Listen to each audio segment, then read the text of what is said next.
eine halbe Minute und sind dann.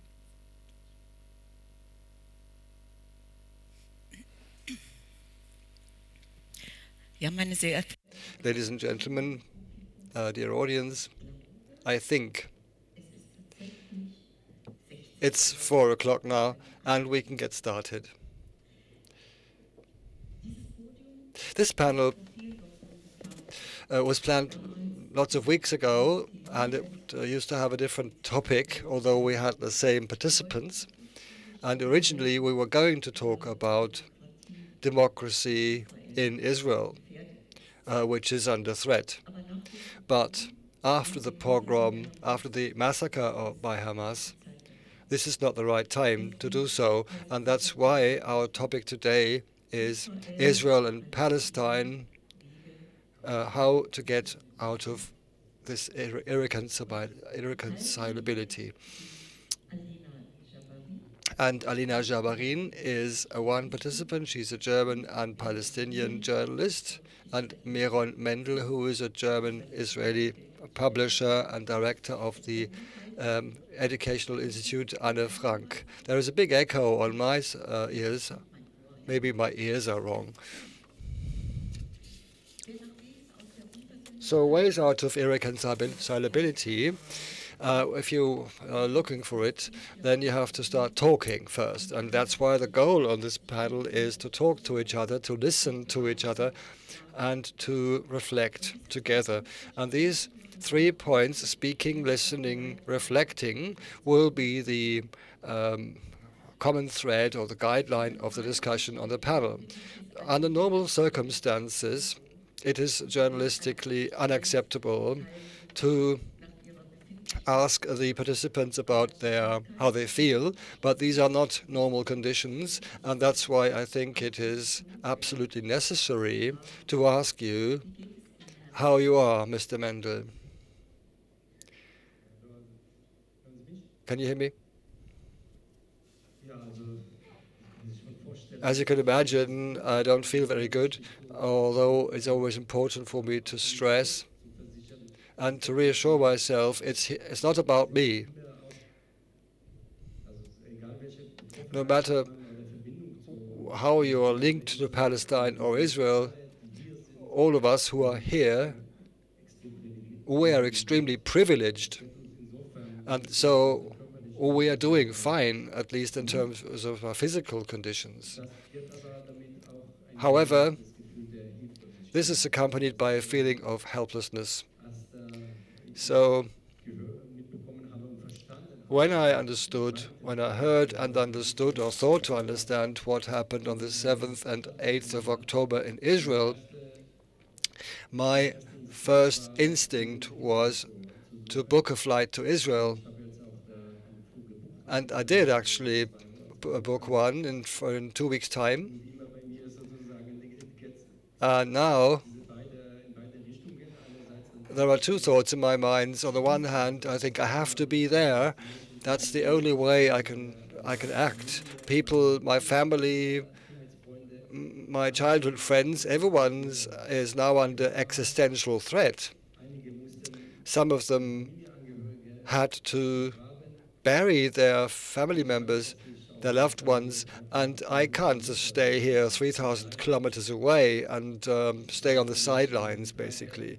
I was connected to 3 funerals via Zoom, which is an unacceptable, unbearable feeling to just be behind a screen and follow a funeral from there. And on the other hand, the feeling is I'm completely useless over there. Why should I go there? I can talk to people, I can embrace them when I go there, take them in my arms, but what happened has happened, and it's continuing to happen, and we can't stop it.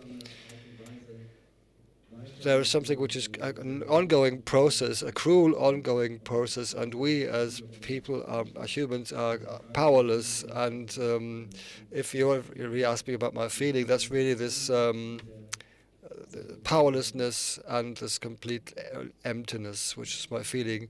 Jabarine. Well,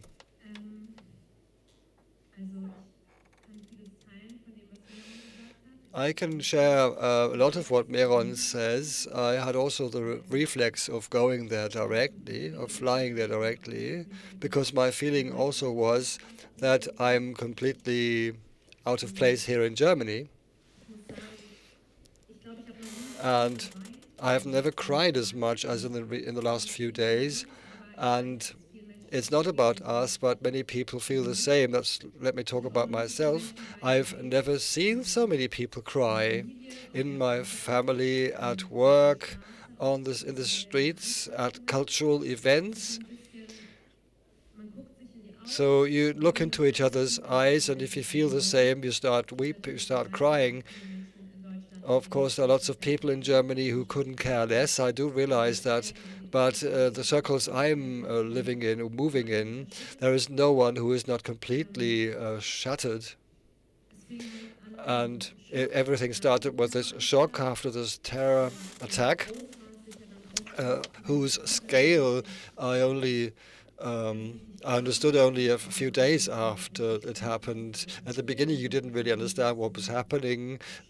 I was thinking initially, is it a kind of dream or a kind of joke? I'm gonna wake up very soon from this dream. But before you were able to process this and understand this, it continued immediately. The events continued immediately, and after 12 days, I think it's now, my heart is broken. I'm thinking of those people who lost their loved ones on the 7th of October, and I also feel with the people who have hostages in their families and do not know whether they'll meet these people again. I'm also worried about my family, who all of them are living on Israeli territory. I have a very big family there. Half of it is in Haifa. And if there are bombs coming from Lebanon, they have to run into the staircase. And the other half of the family is in Jaffa. And they will get hit by rockets coming from Gaza, but they also feel the reverberations of Israeli air attacks on Gaza. So people have a lot of gallows humor, because I just spoke on the phone with my 16-year-old cousin in Jaffa, and there was a rocket which hit direct next to his entry of the school, and he said, "That's cool. Our classes are now via Zoom only, so I can stay at home." So it's a very phony state. I've been working in the West Bank for 3 years. My best friends are there. My best friend Abil in Ramallah writes to me after the attack that I can't go to my family in Jericho because the military has closed off all the cities from each other.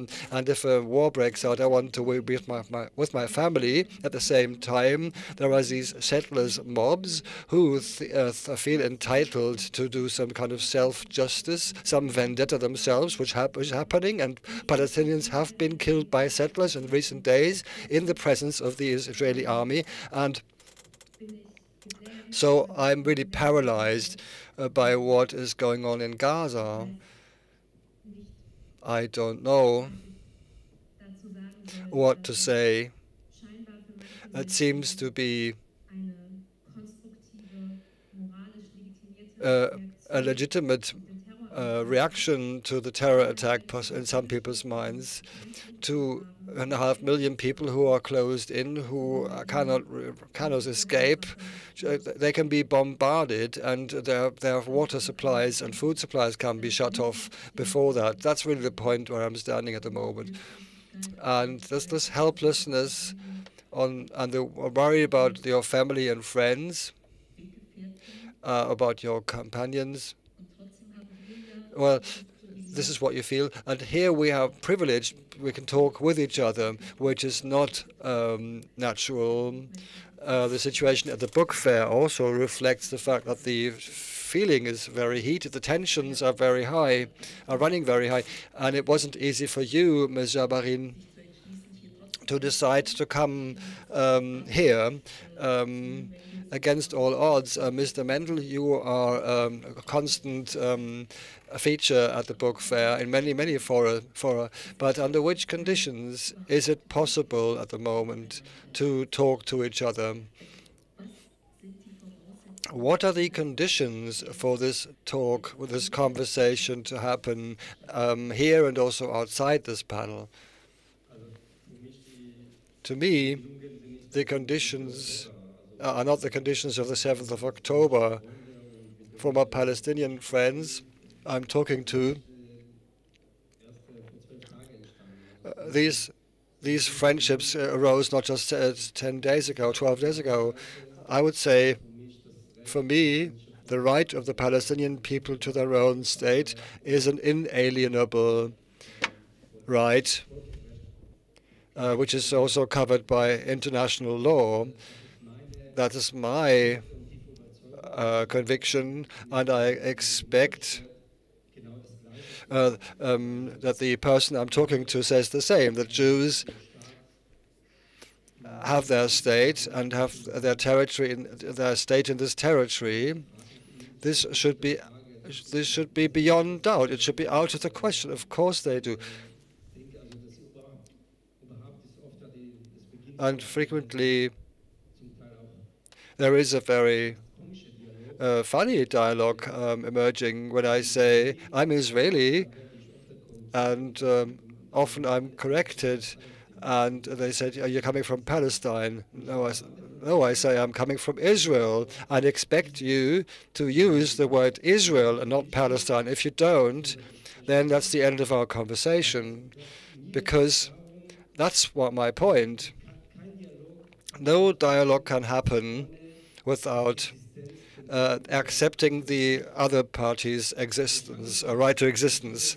So I can't have a dialogue with you now, but I think you should not exist. It's very difficult to talk to each other then. But what's happened since the 7th of October shows that in society we have a deep dehumanization of Jews in Israel. This has really progressed a lot. So if I look at the social media, for example, sometimes these tweets are shared 10,000 times, where pictures of people from the peaceful musical rave, they run for their lives and they are slaughtered to death. And the headline is, here you have the settlers running away. The settlers, they are not the settlers Alena has mentioned, those who have illegal settlements in the West Bank. We're talking about people in Tel Aviv, in Haifa, in Beril, other places. And they were slaughtered because they lived in this part of the territory in the Middle East. And of course, they were writing, what do you expect if you colonize a piece of the land which doesn't belong to you? Then that's a logical consequence. As someone from Medico International also said, I'm completely objective about it. I think it's a logical consequence. That's actually an employee of Medico International, of a human rights organization. So that is for me the condition for any conversation, and that's the line I've been drawing ever since I was young. We can argue about anything, but we have to agree on one point. Your existence is inalienable, and I also expect that you will respect my existence. Ms. Jabarine, do you know this phenomenon described by Mr. Mendel, that from the Palestinian side, the word Israel isn't actually used? And what are the preconditions for you for a conversation to happen? Yes, I do know that phenomenon, and I also see that since the 7th of October, there are many not nice things which are coming to the surface from all kinds of quarters. Do you mean hatred? Yes, lots of hatred. There's lots of dehumanization, lots of racism and anti-Semitism. Anything you don't want is something which we see emerging left, right, and center. And also I've seen videos, Meron, as you're describing. But I care very much about my social media feeds, and I'm very selective there. But I've also seen ZDF Frontal articles about Gaza, and then there were entries there. Yes, I'm picking up my popcorn. Gaza is becoming a parking space. So lots of inhumane things are coming to the surface, which is difficult to stomach. But unlike Meron, in my personal case, I'm talking to just anyone or just about anyone. I've been sitting opposite to people who told me you can't be a Palestinian because Palestine doesn't exist, or you are Israeli because you have an Israeli passport. But that's my personal way of dealing with things. I'm not sure why, but from birth, I have this deep conviction that people are people and that they become what they become because of the experience they're making and the way they are socialized. And maybe it is possible to have a conversation with them and make a difference. But I also noticed that the pain threshold or tolerance threshold is going down. On a day like today, I don't feel like having these debates and I withdraw from those debates. But if I have more energy and more strength, then there is barely anyone I would not sit down with and talk about this with.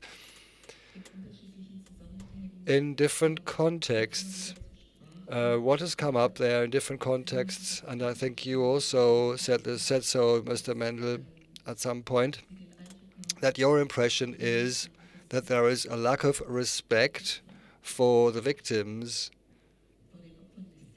of terror, and also respect for the hostages which are still in prison and or held hostage, and you don't know whether they will come out or be liberated at any point in the future. What would you wish for what should be a respectful way of dealing with the situation, dealing with these people?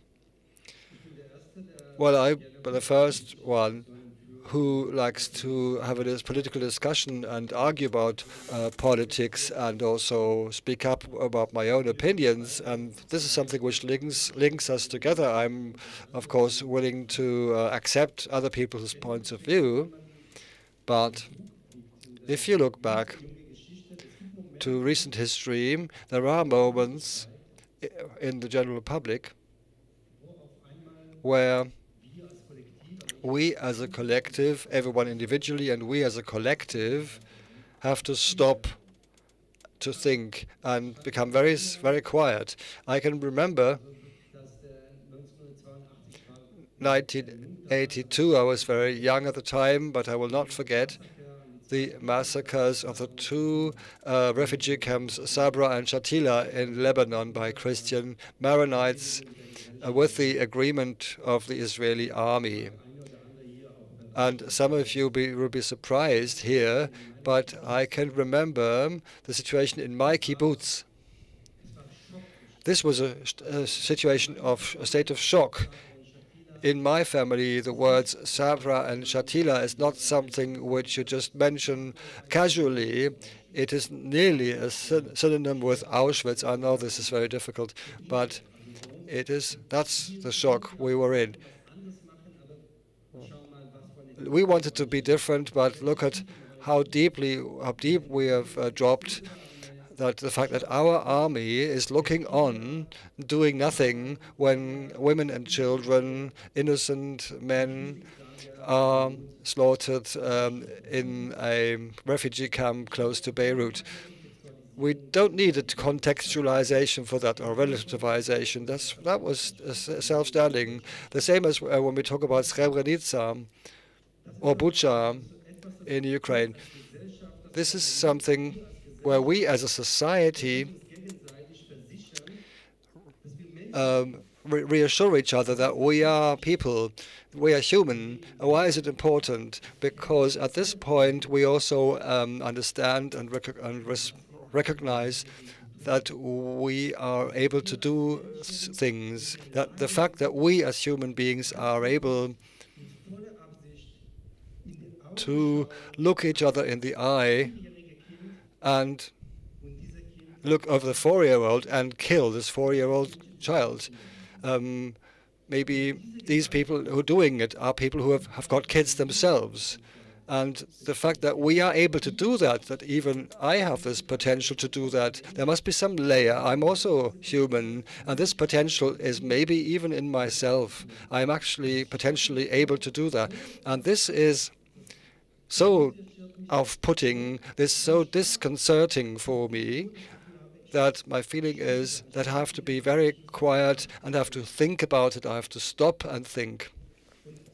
And so this is my feeling,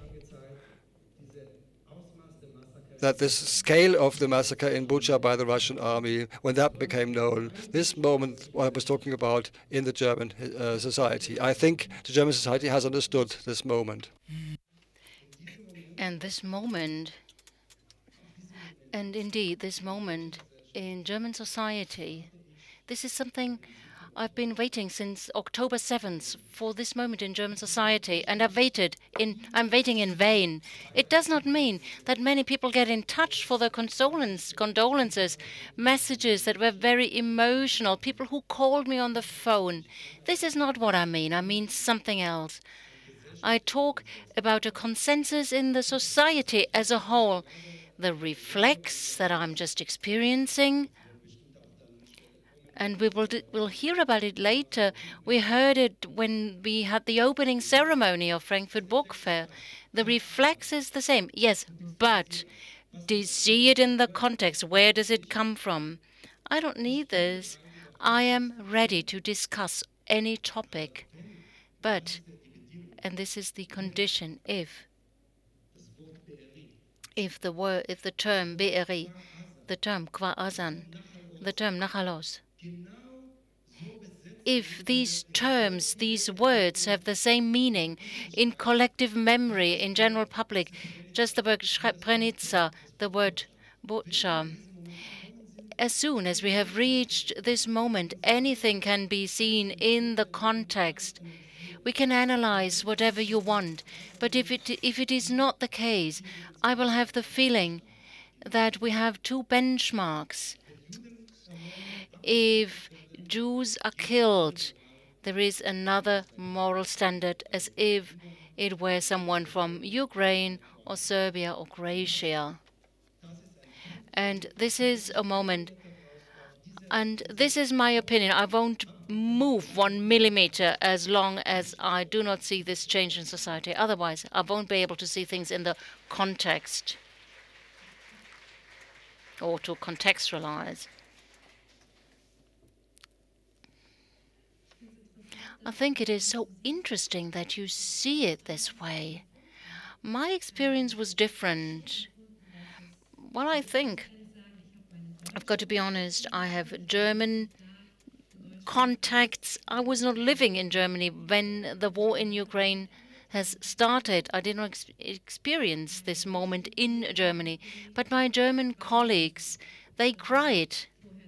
I've never ever seen German colleagues crying. I hardly ever saw an institution or people who are well known who did not say in public that they had to give a statement in public.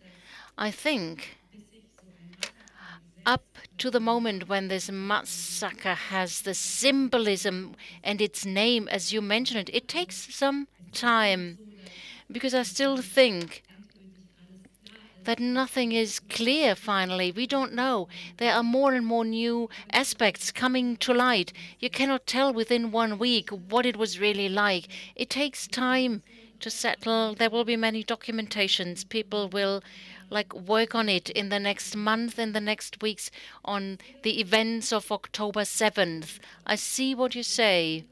I see what you feel. And I think it is very interesting. You have the feeling that in this society, it it hasn't yet arrived in our society. Society should be traumatized, should be shocked. My experience was different. How about you, Bascha, Mika? My experience was a different one. My experience was that people are shocked, are traumatized. They said that was a changing point. Let me be more precise. On the one hand, no doubt about it, there are many people, even if they are not directly concerned, felt very concerned and bad about it on the political level. And I think this hurts most. I see two groups, and I feel close to these two groups. And there is this coldness. First group, the migrant community. This is like a home for me. Many of my friends are migrants from the migrant community. And the minority, those who protested on the street and raised the events. It's the absolute minority, and it goes beyond imagination how a person can do that. And then there was a big part of society who said, well, you have to see it on relative terms, as I see in social media. We're talking about people, I thought until October 7th that we were on the same side. We are shocked at the events of Hanau and Halle, and then October 7th, suddenly things happen, and people say that's colonization. What do you expect? These are comments I hear. And the second group is the intellectual leftist cultural scene. There was one exception. That was the Gorky Theatre, who came up with a very reflected comment. And the theatre got a shit storm because of their comments, because they simply named the cruelty without a but. And apparently this leads to a debate. This leads to a situation where people suddenly receive threats, murder threats. My wife has written an article during that time. And she received a lot of threats to be raped or killed. You cannot even watch these messages. Up to a situation in the Western world. What is more than the moral reason, the moral rationale, like Harvard University? It's the highest moral instance.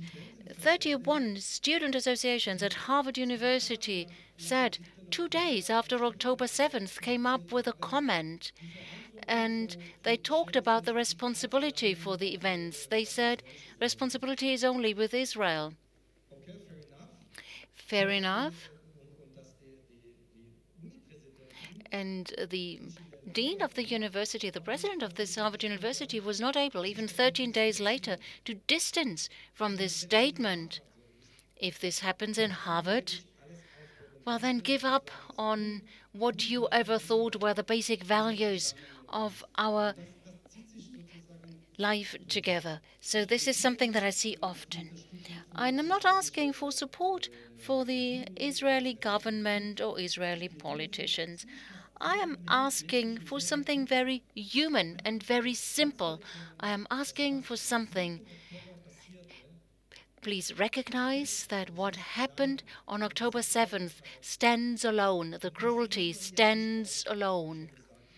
And we do not say, let's see it on relative terms or in its context. Let me briefly mention something. As you said, you talked about the cultural community and scene. I must say, my impression was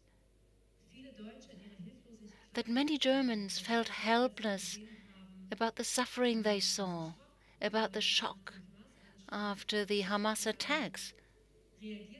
They reacted, by saying, by not maybe reflecting and stopping, but by cancelling, by saying this invitation is no longer valid, you're cancelled. And they cancelled people who are not responsible for the attacks. And the book fair, Frankfurt Book Fair, also no longer invited Alena Shibli, a Palestine author whose book is highly praised and acclaimed. Miss Shibli, she was supposed to receive an award, and no one was able to explain up to now why her books have to be read differently today, because there was this terror attack by Hamas. What type of book fair is this? I kindly ask the German audience, what type of fair is it? A very bad terrorist attack. No one can justify it. We have to say, if the reaction is that an author who is from Palestine is no longer welcome during a book fair, what is the message behind it? I cannot understand it. And Gorky Theatre cancelled a play that was acclaimed, and the director was from Israel. The actors were from Israel and Palestine. Well, isn't it very important to play this play again? So no reasonable reaction. We're not talking about stopping our thoughts, reflecting. It's this reflex, I've got to position myself, I want to be on the good side, on the same side. This won't help anyone. It won't help people living in Palestine. It won't help people living in Israel. It hardens the conflict, makes the situation worse. And it leads to a strange message. The German majority society, who maybe is not very knowledgeable about the conflict, they think Hamas sounds like a terror organization. So they did a terror attack. Mrs. Shipley is no longer welcome. And the book fair, is she a terrorist too? So this is the way people start to think. It's just two examples for many things happening at the moment. So I do share your thoughts and feelings. People didn't reflect and stop. Well, maybe it's so difficult to start to reflect because afterwards the war has started. There was no moment of pressing pause and reflect. I would have loved to pause to reflect and ponder and think what is actually going on. And a Jewish Israeli friend of mine recently sent a tweet. She said, I'd love to mourn my friends, but I don't have time because war immediately continues. There is no time for mourning. But this reaction, this performance from the German side is incredibly destructive and dangerous and gives me the feeling that people from Palestine are really accused as a collective. And our place in this society, also in cultural institutions, and they should offer a stage and open doors, these cultural institutions. Our place is getting smaller and smaller. Let me just answer. Just 1 second. Bear with me for 1 second.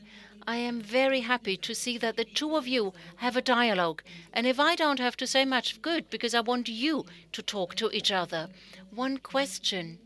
You talked about context and see things in relation. As of when is the suffering, or as of when is terror and suffering something that has been relativized? Because human rights are universal. And if you say that a human right is universally valid, that the law of nations has to be respected, international law has to be respected, does that person justify terror? Well, first of all, I'd like to answer what I said and wanted to say. You, Alena, in the first case, I would agree, and in the second case, I would like to correct. Chablis, I am of your opinion. I do not understand. What did people say with Miss Shipley? Why did they not invite her for the prize ceremony, for the award ceremony? I haven't read the book yet, I must say, but I will read it. It'll be on top of my list. And if the book will be anti-Semitic, well, the jury would have noticed before. and wouldn't have taken the decision. And if the jury is of the opinion that it is a high quality literary work, there is no reason imaginable, only because the author is from Palestine, to not grant her her award, her prize. I agree with you. Talking about Gorky Theatre, the information level is slightly different.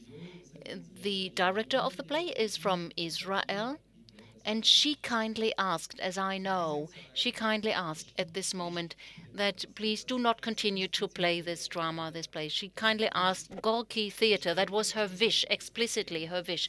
So please respect it. If I, as a theatre, after October 7th, are asked by a director who is from Israel, if she asks me not to continue playing this play, because she is of the opinion that this is not adequate, that this is not the moment, not the right moment. It's painful. Also, as a person who works in this field.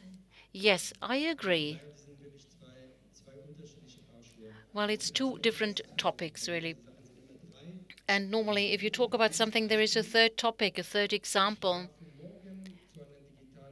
Tomorrow, I was invited for a digital talk. Invitation came 5-6 months ago. Invitation by a state organization dealing with fighting anti-Muslim racism. So mandated by the state, an organization from civil society. 3 days ago, I received this email, very long email. I'm not discussing all the elaborations. Since the topic is highly sensitive, the discussion with you will be cancelled. So I was speechless. I can understand if someone says, well, maybe we ask very carefully, would you like to talk about it? Is it too fresh? Are the wounds too fresh and too raw? No.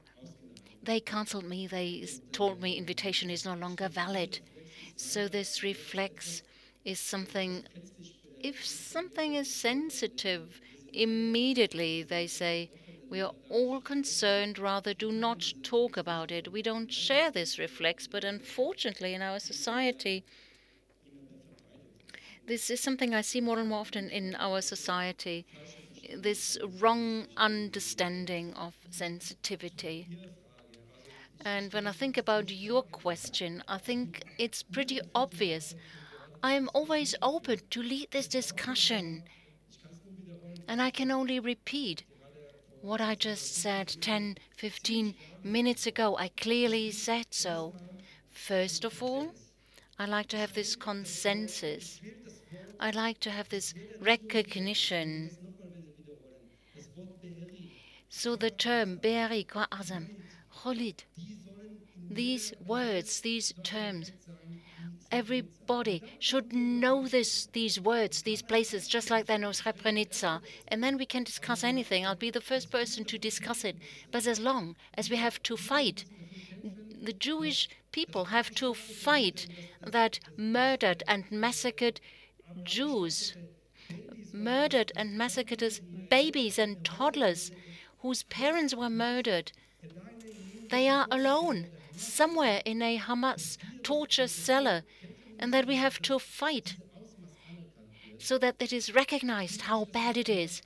So I think for me, this world is breaking apart. Until October 7th, I thought that I was walking on secure ground. I was believing in this world which is breaking up, tearing up. I thought that I was on this, that I share the same moral values with many people, the same moral compass. And October 7th, and then I understood how alone we are. How alone we are indeed. As Thomas Dreyfus was here yesterday with me on this stage, he is an Israeli and he's a leftist Israeli. I hope that it's not a defamation. I think he defines himself as an anti-Zionist. Maybe I'm wrong, but Thomas Dreyfus was here with me on stage yesterday and he says, since October 7th, we, Israeli leftists, feel alone. Not only alone in the Israeli society, in the Western society, because there is this invisible wall between leftist and non-leftist Jewish people. So this is a wall, and we have to work on it and tear it down, dismantle it. But that's not our task. That's the task of people who define themselves as leftist, as liberal, as oriented towards human rights. You have to show your opinions, with a no buts or whatever. Ich gebe Ihnen. Of course, you're right, but the way I saw it was different. I think the situation, and I could give you proof of that, I perceive the situation differently. Well, you can always convince me. It would do me good.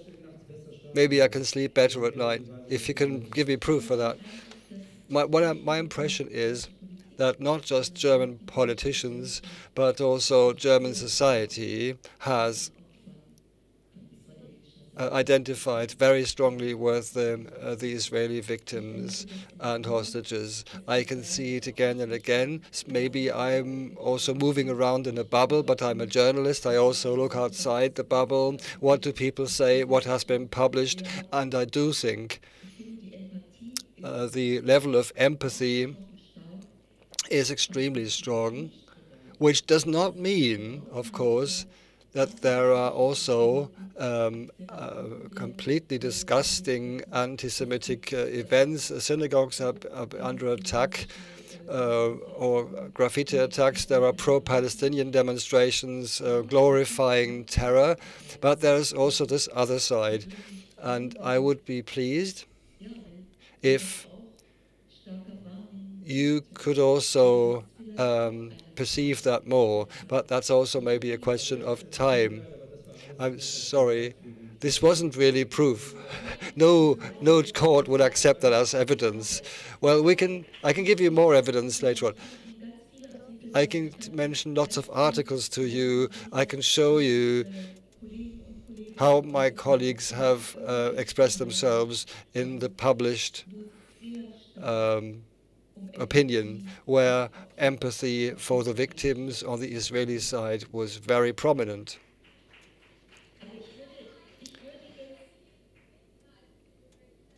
I'm sorry, the interpreter cannot hear this point.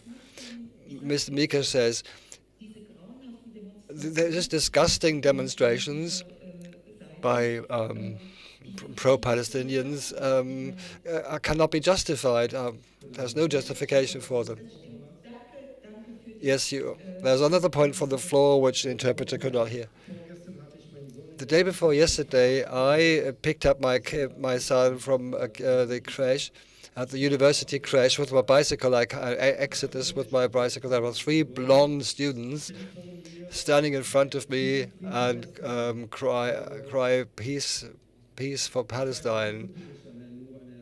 Well, that's just something I experienced, but it's a certain mood, and it's important for me to say it is not just in the pro-Palestinian or migrant community. There is this general groundswell of a very subtle willingness to relativize, which is present, and is based on a dehumanization of the fact that Jews live in this piece of land.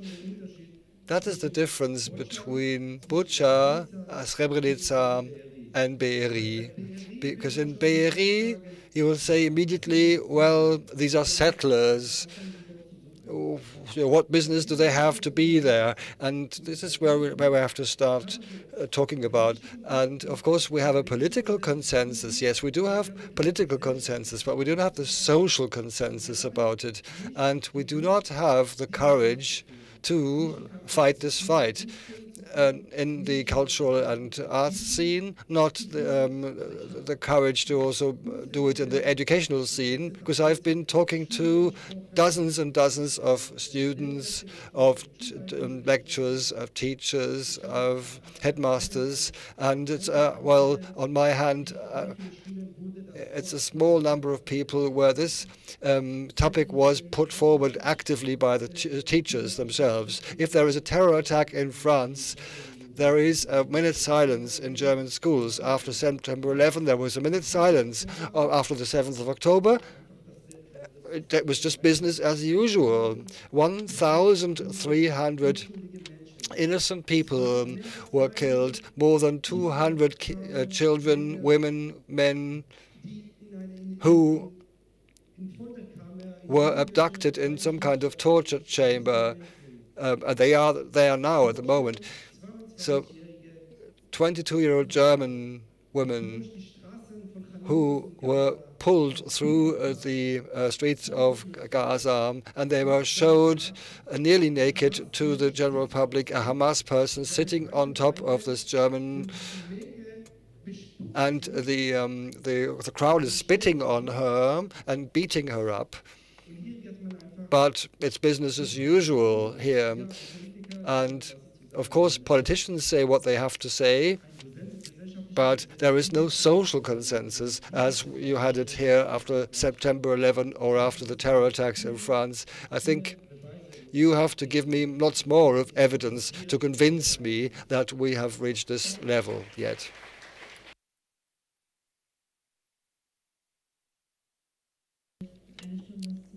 Oh, the hour is too short, obviously, and I can't respond to many of these points, or all of these points. I was just picking up on one point because you mentioned September 11. It is difficult to have this conversation now because Germany, that's 80 million people, and everyone is moving around in different scenes and is making different experiences, and they are real and they are coexistent with each other. And of course, you perceive it the way you do, but even though it's difficult, I have to say that every day I'm getting dozens of messages from Palestinians who say, I feel completely dehumanized in this country, And they get panic, they're getting panic attacks, they have the feeling that they are being wiped out, because now there are symbols which do not represent terror. They're not related to Hamas, but they are part of the Palestinian cultural identity, and they are being criminalized. For example, the kufiya, which my great-grandfather has wearing on his head dozens of years before Hamas was founded. And I, as a German in this country, I'm really afraid when people are wearing a kufiya and a headscarf and they are stopped by police. There were terrible pictures of protests, and of course we're in a country governed by the rule of law. There should be a legal reaction to it. But I also know hundreds of people who would like to go out to the street peacefully and was mourning the people. I'm not sure how many they are, 4,000 people who have so far been killed in Gaza, but they were not allowed to because most of the protests were banned even before they started. They tried to sort of fashion some kind of melon in order to express watermelon in order to express their sorrow. The Brandenburg Gate was lit up in the Israeli colors, but the policemen went through Berlin with pots of paint, and they have colored over or painted over Palestinian flags. And this is also seen by people who live here and who also feel lots of empathy with the Israeli victims, but they are also part of this society. They're a big part of society, and these are our friends. And what kind of message is this? So I would wish that Germany should maybe keep a low profile. I'm not really have such a big expectation of German society. Just take a step back. This is not a football game where you have to take sides, or you tend to take sides. People have been killed, people are still being killed, and people are by dying. There's so much suffering caused. I don't know how these wounds can ever heal over, and it's carried on. It's not stopping. But instead of thinking about it constructively as to what we can do, how can we bring people together, how can we say this was a terrible massacre, but it can't be justified, full stop. In Gaza, there are people who for years have been living under conditions running down to the international law, and they are being discriminated, and that can't be acceptable. It has to be. These 2 points of view must be able to coexist. The fact that Germany will not solve the Middle East conflict, and that should take a low profile, I think that's obvious. I think it's more stones or stumbling blocks put in the way of progress. There was this attack on the synagogue, which is a rupture, which is a turning point, alarm, which we should listen to. In the US, a 6-year Palestinian boy was stabbed by his landlord, who was so heated up by the coverage of the Hamas attack that he has killed this boy with stabbed 20 times with a knife, and I'm really getting very afraid there, becoming very afraid. After 9/11, terrible things happened in the US. Innocent people were put into torture chambers, and hatred has risen so much in this society, and in Germany too. Meron, because you're also working on anti-Muslim racism, but I have friends with wearing headscarves who were spat on after 9/11 in the street in Germany, and I don't understand why everyone thinks you have to take sides. The side of a state or an ethnic group or a religion. It is a problem for us all, and why this is not understood by people, that taking sides is detrimental to everyone, especially detrimental to the people in Palestine and Israel. I don't really understand this. And if people can't understand this, then the least thing I would wish is that should take a step back and listen to people who are affected themselves directly and accept that there are different realities which coexist side by side.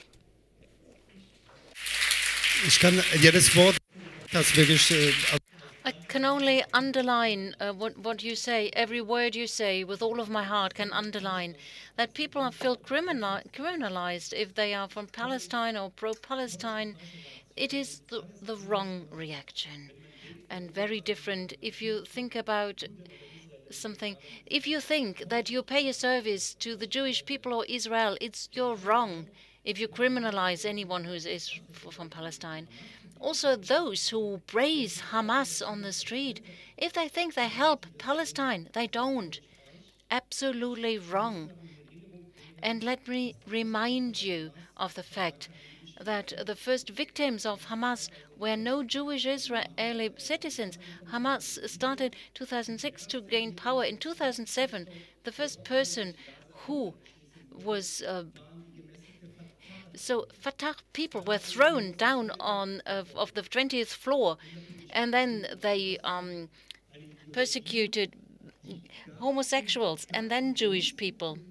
So this ideology doesn't mean liberation of Palestine. It is simply a fundamentalist Islamist ideology. And at the moment, you wonder why this cruelty? Because they do not want understanding. Cruelty stops this understanding and reconciliation. And if we fall into their traps, we help them. So right here, we have to be able to make a distinction between people from Palestine and supporters of Hamas. And in a second case, we have to react clearly. In the first case, not only accept it, but also see it as part of the democratic and liberal liberty and freedom in our society.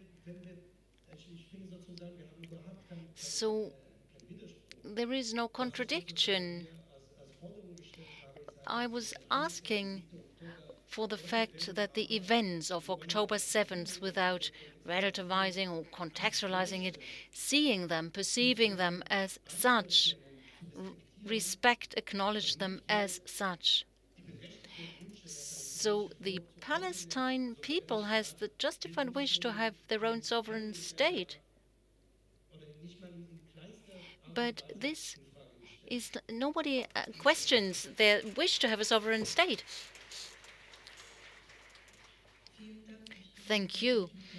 Unfortunately, this 1 hour of discussion is over now.